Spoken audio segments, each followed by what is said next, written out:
अडानी की संपत्ति बढ़ गई कैसी, बढ़ाए कौन और कैसा। आज कम से कम 75,000 करोड़ रुपए गरीबों के जो पैसे थे उनके जेब में कैसा गया, ये सारी चीजें उन्होंने बताया।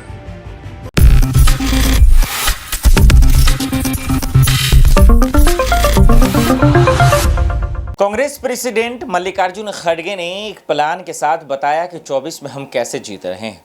मल्लिकार्जुन खड़गे ने साफ शब्दों में बताया कि मोदी सरकार को हराना कितना आसान है।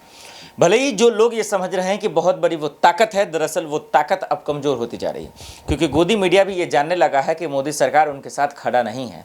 देश की जनता ये जानने लगी है कि वो झूठ बोलते हैं, वो जुमला फेंकते हैं।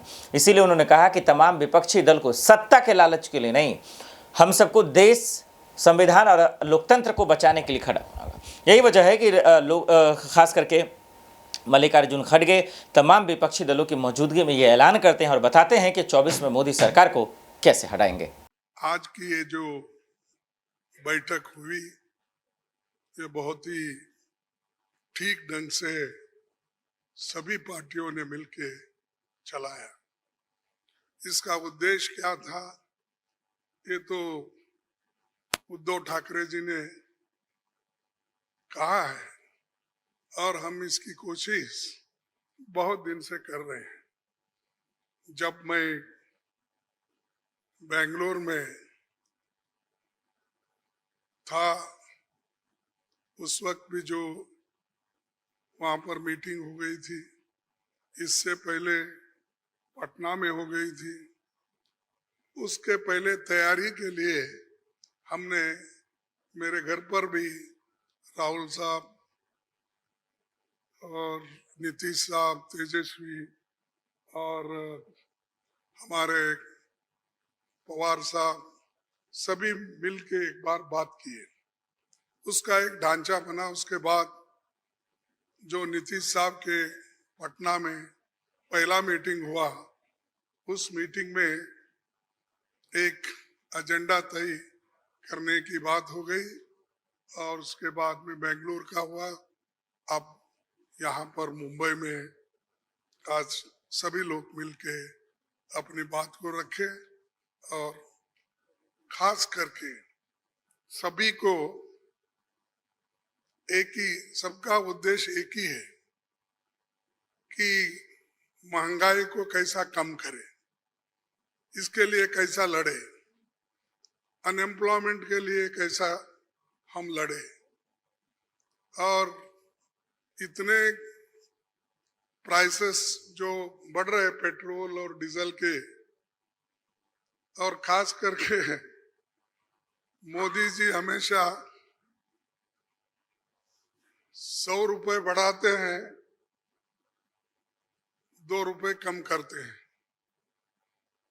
अब पेट्रोल की, एलपीजी की जो दाम थी वो मोर और लेस डबल हो गई, लेकिन उन्होंने उसमें से सिर्फ 200 रुपए कम किया, यानी 700 बाकी रहा।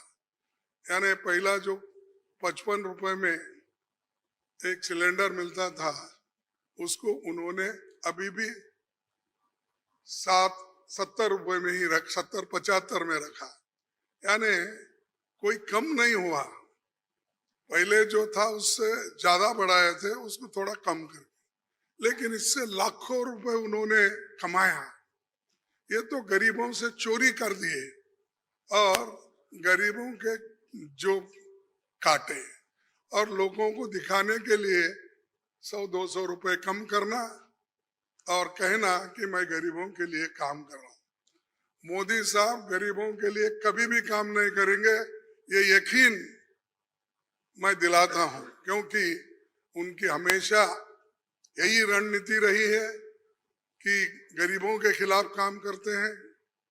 बड़े बड़े उद्योगपति के साथ वो मिलजुल के चलते हैं। और यहाँ पर तो कल ही एक रिपोर्ट आपके सामने राहुल गांधी जी ने रखा था, अडानी की संपत्ति बढ़ गई कैसी, बढ़ाए कौन और कैसा। आज कम से कम 75,000 करोड़ रुपए गरीबों के जो पैसे थे उनके जेब में कैसा गया, ये सारी चीजें उन्होंने बताया। तो ये जो है, इसके खिलाफ लड़ने के लिए जो बड़े बड़े सरमाएदार है और उनको जो पैसा जा रहा है हमारा गरीब का, तो उसको रोकने के लिए इंडिया जीतना जरूरी है। और इंडिया जीतने के लिए ही इस मंच पे सभी लोग बैठे हैं। तो इसीलिए हम एक जो तय किए हैं, जो रेजोल्यूशन भी हम आप देखे हैं, और उसी ढंग से उस रेजोल्यूशन पे काम करेंगे।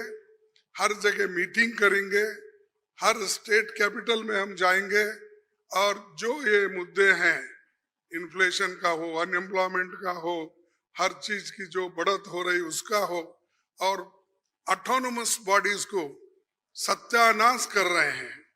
और चाहे ईडी, सीबीआई, विजिलेंस, हर एक ऑटोनोमस बॉडी का मिसयूज कर रहे हैं।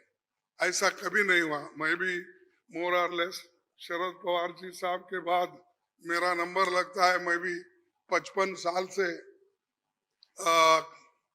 पॉलिटिक्स में हूँ और 52 साल से एमएलए, एमपी, राज्यसभा का मेंबर हूँ। मैं ऐसा नहीं देखा, कोई ऐसा चीफ मिनिस्टर किया नहीं ऐसा।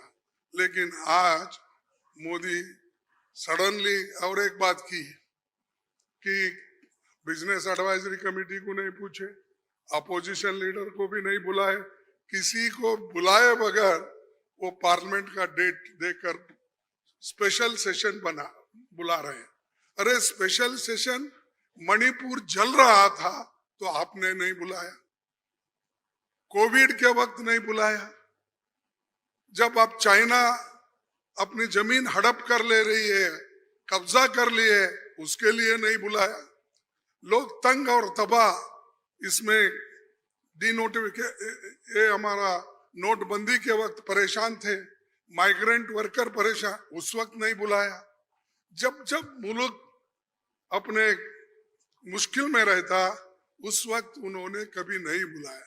अब क्यों बुलाए मुझे मालूम नहीं, आज का एजेंडा क्या है उनका मालूम नहीं। तो ये देश चलाने की रीत नहीं है, ये आहिस्ता आहिस्ता डिक्टेटरशिप की तरफ जा रहे हैं। और ये ध्यान में रखना चाहिए कि कभी वो मीडिया उनके साथ है, वो एक उनके दिमाग में है, प्रेस मीडिया हो, टीवी हो, ये सारी चीजें मेरे पास है, ये उनका कहना है।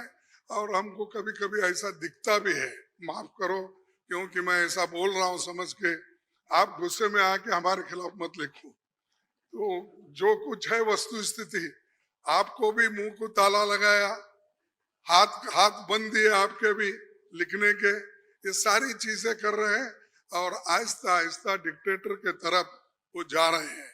तो हम इसके खिलाफ लड़ने के लिए, उनके विचारधारा के खिलाफ लड़ने के लिए, उनके जो कुछ भी ये करप्शन, बड़े करप्शन, उनके जो इंस्टीट्यूशनल करप्शन होते हैं, ऐसा छोटा मोटा करप्शन वो नहीं करते, लोगों को नहीं दिखना वो पूरा। लेकिन सीएजी रिपोर्ट में दिखाया है कितने करोड़ घपले हो गए हैं। तो उनका करप्शन इनविजिबल है और वो हमेशा अपनी बात ये कहते हैं कि मैं किसी को न खाऊंगा न किसी को खाने दूंगा। लेकिन खाने तो सबको दे रहे हैं, अपने को जो चाहते हैं उनको तो दे रहे हैं, लेकिन लोगों को भूखे मार रहे हैं, लोगों को कुछ नहीं दे रहे। तो इसके लिए हम आवाज उठाए और उसके तहत हम काम करना है। आगे भी हमारी कहाँ मीटिंग होगी, हम तय करने वाले हैं, जल्द से जल्द वो भी मीटिंग होगी। और बाकी के जो विषय हम आपके सामने रखे हैं मुद्दे, उनके ऊपर हम लड़ते रहेंगे।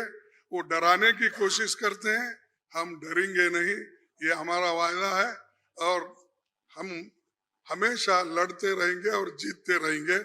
और आज मुंबई में जो हमारे महाराष्ट्र विकास आघाड़ी जो ये स्टेप लेकर हमको बुलाए हैं, उद्धव जी लीड लिए हैं और बाकी कांग्रेस पार्टी और एनसीपी सभी ने मिलके ये जो एक यहाँ पर कार्यक्रम रखा और बहुत यशस्वी हुआ, इसलिए मैं उन महाराष्ट्र विकास आघाड़ी के सभी नेताओं को धन्यवाद देता हूँ और आप सभी को भी मैं धन्यवाद देता हूँ, क्योंकि आगे की और भी मीटिंग्स है, वो डेट टाइम सभी बताएंगे और कहाँ मीटिंग हमारी होगी, बहुत से 5-6 जगह पब्लिक मीटिंग होगी, वो भी हम आपको बताएंगे और काम करते रहेंगे और मजबूती के साथ काम करते रहेंगे।